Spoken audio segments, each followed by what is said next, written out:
CCI is Monroe. Today we're going to talk about grooming the CCI way, so let's get started. With the grooming process, it's not just a day at the spa. It has a lot to do with you reinforcing yourself as the dog's pack leader. Physical benefits of grooming are making sure the eyes, the teeth, the ears, and the coat are all in good condition. Regular brushing provides a good, healthy coat. It also allows you to remove any sort of parasites like fleas or ticks off the dog's body. Think about acclimating the dog to the grooming process as early as 7 or 8 weeks of age. One of the important things is to make sure that the dog is okay with all these different physical manipulations done by you. So just having your hand around the ear of the dog and inside the ear flap is great. Having your hand touching the pads and the paws of the dog in and out in between the toes, that makes the dog okay with nail trimming.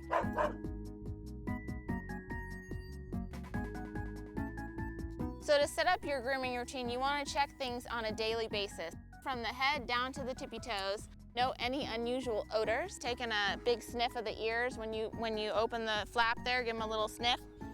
And also check both ears. You don't want to just check one and assume that both look the same, because you can always have an ear infection in one and not the other.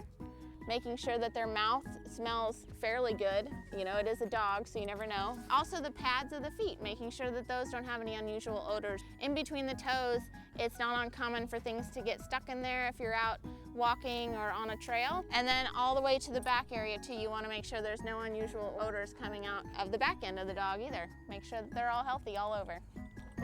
Boy.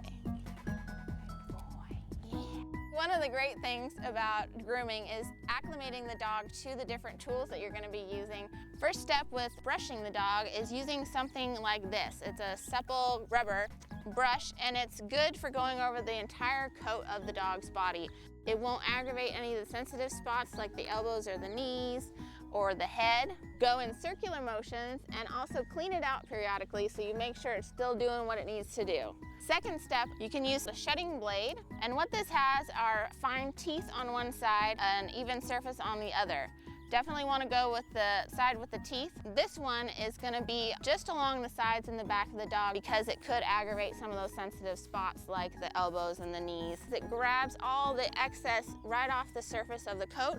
Third step is with this wire brush. It has wire bristles that are at a slant. You apply pressure so that you make sure you get all of that fur off that you've loosened up previously. And this can go all over the dog's body as well. Ask your vet whether you need to use all these various tools for your dog. Bathing is another example of something that is dependent on the breed of your dog.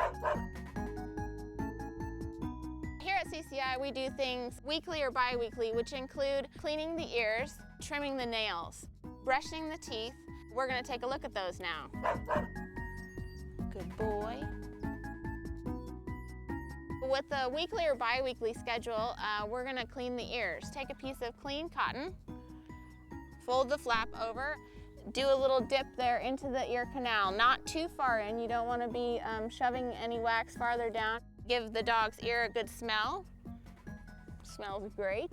You don't want to have any yeasty smell or like a smell of dirty socks. And just make sure that the ear flap is a nice pink hue and that there's not a lot of heat coming off of the ear either. That's also a sign of infection. Good boy. Good. You want to start early with introducing the dog to physical manipulation of the paws. Just holding the paw is going to get the dog used to you doing something with it, and gradually introducing the nail clippers. This is an example of a good nail clipper. Just takes off the tip of the nail, and I want to stabilize the pad and the nail with my index finger and my thumb. So you're making sure you have a good idea of where you're trimming.